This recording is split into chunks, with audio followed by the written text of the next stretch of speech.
আউযু বিল্লাহি মিনাশ শাইতানির রাজিম। বিসমিল্লাহির রহমানির রহিম। আদম আলাইহিস সালাম হতে হযরত মুহাম্মদ সাল্লাল্লাহু আলাইহি ওয়াসাল্লাম এবং যত পীর আউলিয়া গাউস কুতুব সকলের পায়ে ভক্তি রেখে আজকে কিছু ধর্মের গুরুত্বপূর্ণ কথা নিয়ে আলোচনা করব। আজকে যে বিষয়টা আলোচনা করব বিগত দিনে যত আলোচনা করেছি তার থেকে অত্যন্ত গুরুত্বপূর্ণ একটি বিষয়। বর্তমানে আমরা মুসলমান, আর মুসলমানের মেন কিতাব, মূল যে জিনিসটা আল্লাহ পাক জিব্রাইলের মাধ্যমে আমার নবী করিম সাল্লাল্লাহু আলাইহি সাল্লামের কাছে অবতীর্ণ করেছে, সেটা পবিত্র কোরআন শরীফ। আর সেই কোরআনটা নবী করিম সাল্লাল্লাহু আলাইহি সাল্লাম যখন ছিলেন তখন সকলের হৃদয়ে কোরআনটা ছিল। উনি পর্দা নেওয়ার পরে সেই কোরআনটা সাহাবীরা একত্র করেন, লিপিবদ্ধ করেন। সেই লিপিবদ্ধ অবস্থায় বই আকারে আমরা বর্তমান জামানায় দেখতে পাইতেছি। বর্তমানে আমরা বিগত দিনে বা বর্তমানে আমরা জানি পবিত্র কোরআন শরীফ বই আকারে আমরা আমাদের কাছে থাকে। যেরকম এই কোরআন শরীফ, কোরআন শরীফে আল্লাহ পাক ৬৬৬৬টা আয়াত আছে।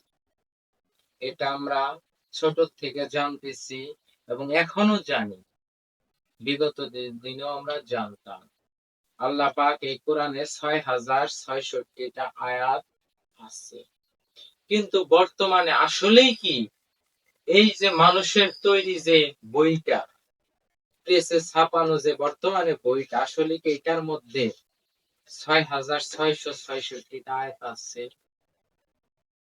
আমরা কি আজ পর্যন্ত কেউ এই জিনিসটাকে ভালোভাবে যাচাই বাছাই করে দেখেছি?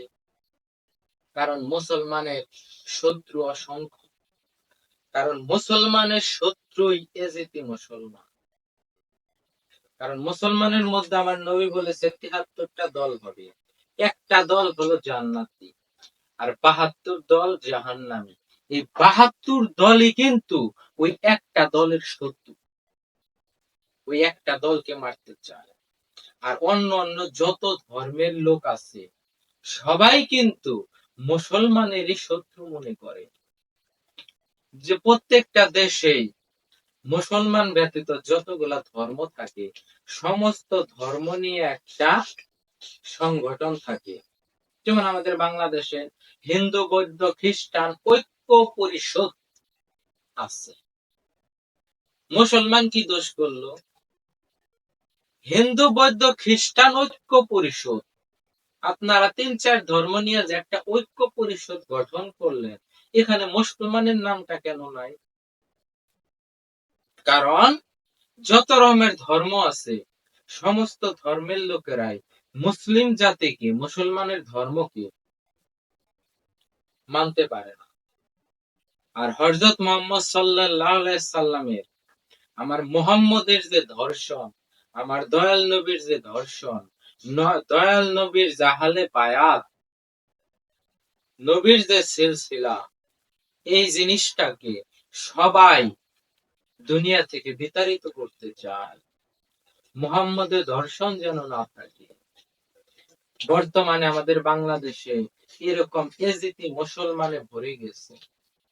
আমরা বর্তমানে হাত নাভির উপরে বাঁধমু না বুকে বাঁধমু, এইগুলা নিয়ে মারামারি।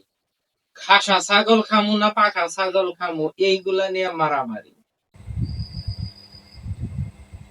লম্বা টুপি পরবো না গোল টুপি পরবো, এইগুলা নিয়ে মারামারি। মানে আমাদের সমাজে চলকেটের মতো শিশু বাচ্চা যদি কোনো কিছু আবদার করে, তার সামনে যদি ২ টাকার একটা চলকেট দেই, শিশু বাচ্চা কিন্তু ঠান্ডা হয়ে যায়। শিশু বাচ্চা। আমরা বর্তমানে যারা আছি, আর বর্তমানে যে মোল্লারা যে ধর্মীয় বিষয় আলোচনা করে, যায় নামাজের দোয়া কেউ কইতাছে আছে, কেউ কইতাছে না। আবার বর্তমানে এক মোল্লারে দেখলাম আবু জেহেল মুসলমান ছিল আমগোর মতো। আবু জেহেল, আবু তালেব এরা মুসলমান ছিল। বর্তমানে মোল্লারা বইলা গেছে, এক মোল্লা কইতাছে হাসান হোসাইনের ত্রুটি ছিল, ভুল ছিল, এই কারণে তাদেরকে শহীদ করা হয়েছে।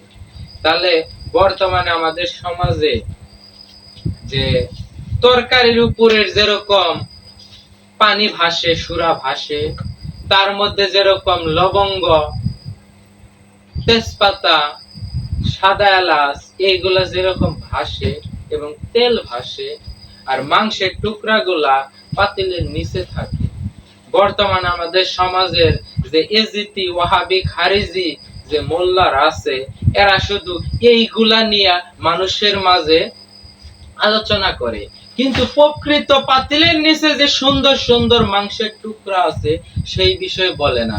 আর ওইগুলা খাইতেছে কারা? ওই মাংসের টুকরা খাইতেছে কারা? আর উপরের তেল, তেজপাতা, সাদা এলাচ নিয়ে আমগর সমাজের মুসল্লি, সমাজে, রাষ্ট্রে, মোল্লারা, আমরা সাধারণ মানুষ যারা আছি, এইগুলা নিয়ে আমরা নাড়াচাড়া করি, এইগুলা খাইয়ে আমরা শান্তি পাই। কিন্তু ইসলামের মধ্যেও ঠিক এরকম মাংসের টুকরা আমার নবী করিম সাল্লাল্লাহু আলাইহি সাল্লামের দর্শন, মুহাম্মদীয় দর্শন, সেই জিনিসগুলাকে সূক্ষ্মভাবে ইহুদিরা, খ্রিস্টানেরা খুব কৌশলে এই জিনিসগুলা বাতিল করে দিতেছে। এই জিনিসটাগুলো আমরা নিয়ে কেউ ভাবি না, এগুলো আমরা নিয়ে কেউ চিন্তা করি না। বর্তমান আমাদের পবিত্র গ্রন্থ আল কোরআন, কোরআনের মধ্যে ৬০৬৬টা আয়াত, কিন্তু এই কোরআনের মধ্যে আমি এবং আমার আশেপাশে যারা আমরা আছি, আমরা সকলেই এই কোরআনে কতগুলো আয়াত আছে, আমরা লিখিত ভাবে আয়াতগুলা বের করার চেষ্টা করেছি, এবং এই কোরআন থেকে অনলি ৬২৩৬টা আয়াত পাওয়া গেছে। ৬২৩৬টা আয়াত আছে এই কোরআনের মধ্যে, ৪৩০টা আয়াত এই কোরআনে নাই। কোথায় গেল? আমরা তো সবাই জানি কোরআনের আয়াত ৬৬৬৬টা। তাহলে এই কোরআনের মধ্যে আমরা সমস্ত হিসাব নিকাশ করে পেলাম ৬২৬৬টা, ৩৬টা।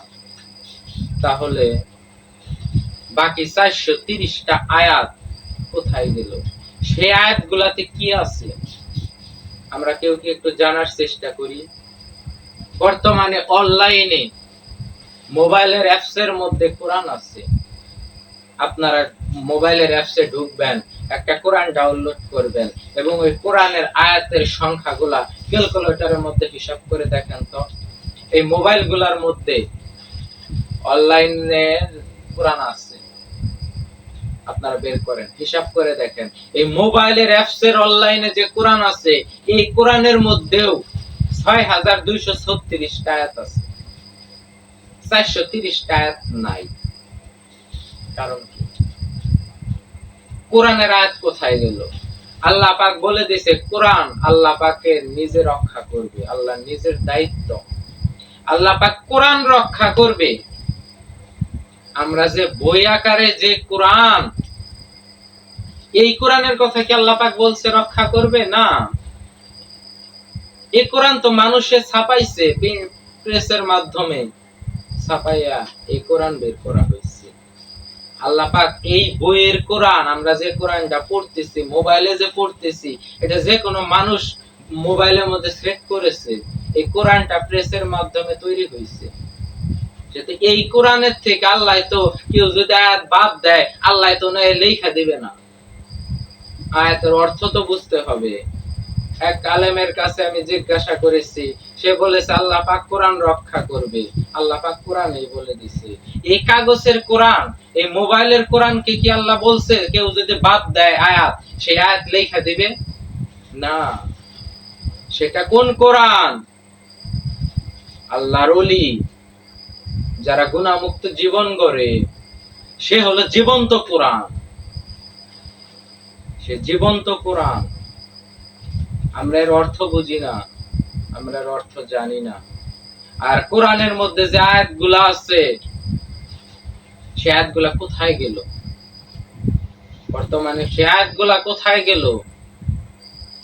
কারা এই আয়াতগুলাকে বাদ করলো না কি করলো? আয়াতগুলাকে বাংলাদেশে তো অসংখ্য মাদ্রাসা আছে, হাফজখানা আছে, সবাই কোরআন পড়তেছে, 30 পারা কোরআনের হাফেজ হইতেছে। কিন্তু আমরা যারা হাফেজ না, আমরা যারা সাধারণ মানুষ, আমরা তো লাইব্রেরি থেকে এই ধরনের কোরআন কিনে এনে আমরা পড়ি, প্রথম থেকে শেষ পর্যন্ত আরবি পড়ি, এর অর্থগুলা বোঝার চেষ্টা করি। তারা যদি এই কোরআন পড়ি, তাহলে যে আয়াতগুলা এখানে খুঁজে পেলাম না, এই আয়াতগুলা আমরা কিন্তু কোথায় পাবো? ওই আয়াতগুলাতে কি ছিল? বর্তমানে অসংখ্য হাদিসের নামে জালিয়াতি চলতেছে, জাল হাদিসে সমাজ ভরে গেছে। বর্তমানে যে কোনো একটা কথা প্রচার করেই কব যে হাদিস, যে কোনো একটা প্রচার করেই কব হাদিস। বর্তমানে এরকম চলতেছে। এক মাওলানার কোরআনের 5টা আয়াতের তাফসীর আমি শুনলাম, কোরআন বের করলাম, উনি যেভাবে ব্যাখ্যা করতেছে সম্পূর্ণ মিথ্যা ব্যাখ্যা দিতেছে। কেন এই ধরনের মিথ্যা আলোচনা তোমরা কেন করতেছো? তোমাদের উদ্দেশ্য কি? তোমাদের লাভ কোথায় এখানে? কারণ তোমাদের পকেটে ইহুদির টাকা, খ্রিস্টানের টাকা তোমার পকেট ভর্তি, আর তারা চায় মোহাম্মদ দর্শনকে ধ্বংস করে দিতে। যে ব্যক্তি বলতেছে আবু জেহেল, আবু তালেব মুসলমান ছিল, ওয়াজের স্টেজের মধ্যে বৈশা বলতেছে কুরবানি ঋণ করে কুরবানি দেওয়া যাবে বলতেছে। আমরা সাধারণ মানুষ কোথায় যাব? আমরা হাদিসের বই পড়তে যাই মিথ্যা দিয়া ভরপুর, কোরআন পড়তে যাবো, কোরআনের আয়াত 430টা আয়াত নাই। এর কারণ কি?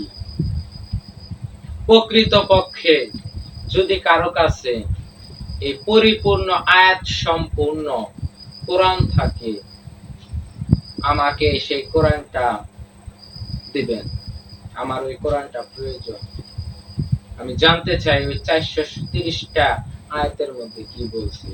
যদি কারো কাছে থাকেন, ইউটিউবে নাম্বার দেওয়া থাকবে, ফোন নাম্বার, অবশ্যই নাম্বারে যোগাযোগ করে এই আয়াতগুলা আমাকে দেওয়ার ব্যবস্থা করবেন বা জানানোর ব্যবস্থা করে দিবেন।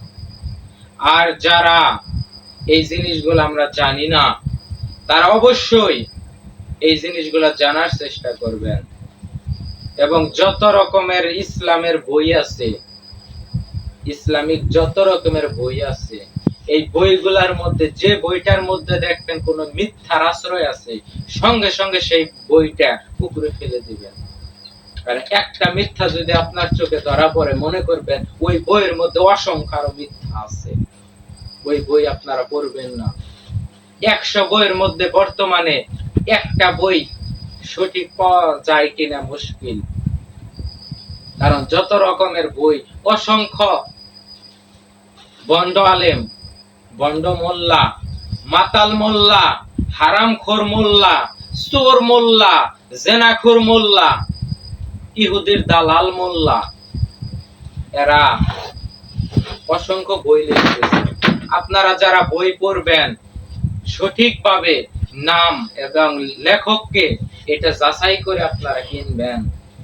কারণ আপনারা সত্য জানার চেষ্টা করেন, সত্য জানবেন, মিথ্যা থেকে দূরে থাকেন। বর্তমানে মিথ্যা ভরে গেছে প্রত্যেকটা জায়গায়, সব জায়গায় মিথ্যা ভরপুর। আজকে এক বয়ান শুনলাম যায় নামাজের কোনো দোয়াই নাই। আচ্ছা, বুঝলাম যায় নামাজের দোয়া নাই, পাঠা খাওয়া যাবে, খাসা কুরবানি করা যাবে না, পাঠা কুরবানি করতে হবে। এক মোল্লায় বলতেছে ঋণ কইরা, মানে বর্তমানে ইউটিউব খুললে 1.5 লাখ 2 লাখ 5 লাখ টাকা নেওয়ার যে হারামখোর মাতাল মোল্লা আছে, এরা সর্বদাই মিথ্যা হাদিসের নামে মিথ্যা কথা সর্বদাই বলতেছে, আছেই মিথ্যা, আছেই মিথ্যা। তাই আমরা প্রকৃত পক্ষে এই কোরআন সম্পর্কে, এই কোরআনের মধ্যে আমি যে 430টা আয়াত খুঁজে পাই নাই, আপনারা এই কোরআন গুলা একটু রিসার্চ করে দেখেন। প্রকৃত পক্ষে আপনারা যে কোরআন পড়েন, আপনার মা বোনেরা যে কোরআন পড়তেছে, সেই কোরআন গুলা আসলে 6666টা আয়াত আছে কিনা। যদি থাকে আলহামদুলিল্লাহ, আর যদি না থাকে আপনারা ওই প্রকৃত যে 6666টা আয়াত বিশিষ্ট কোরআন, ওইটা খুঁজে পাওয়ার চেষ্টা করেন, ওই কোরআনটা পড়ার চেষ্টা করেন। আর আমাদের এই কোরআন সর্বপ্রথম যে ব্যক্তি বাংলায় অনুবাদ করেছে, গিরিশচন্দ্র সেন, তার কোরআনটা পড়ার চেষ্টা করেন। যদি গিরিশচন্দ্র সেন এর কোরআন কেউ পড়েন, আপনারা নিজেরাই আশ্চর্য হয়ে যাবেন যে সর্বপ্রথম যে কোরআন বাংলায় অনুবাদ করলো, সে কি অনুবাদ করলো, আর বর্তমানের যে কাগজে লিখিত যে কোরআন, এই কোরআনের বর্ণনা আর ওই কোরআনের বর্ণনা রাত এবং দিনের ব্যবধান হয়ে যায়। একটু ওই কোরআনটা আপনারা একটু জানার চেষ্টা করবেন। আপনারা সত্য জানার চেষ্টা করেন। কে কি বলল সেটা দেখার বিষয় না, আমি শাহাদত কি বলছি সেটা আপনার দেখার বিষয় না, অমক মাওলানা কি বলল সেটা আপনার দেখার বিষয় না, অমক হারামখোর মহিলা মাসের মতো মাথার মধ্যে ওড়না দিয়া বক্তব্য দিতেছে, মনে হয় একবার জান্নাত থেকে বাইরে হইছে, একবার আল্লাহর ওলি খাজু, আসলে শয়তানের খালাতো ভাই, ও শয়তানের মামাতো ভাই। সুন্দর রুমাল মাথায় দিয়া পর্দার সামনে এসে বয়ান করতেছে।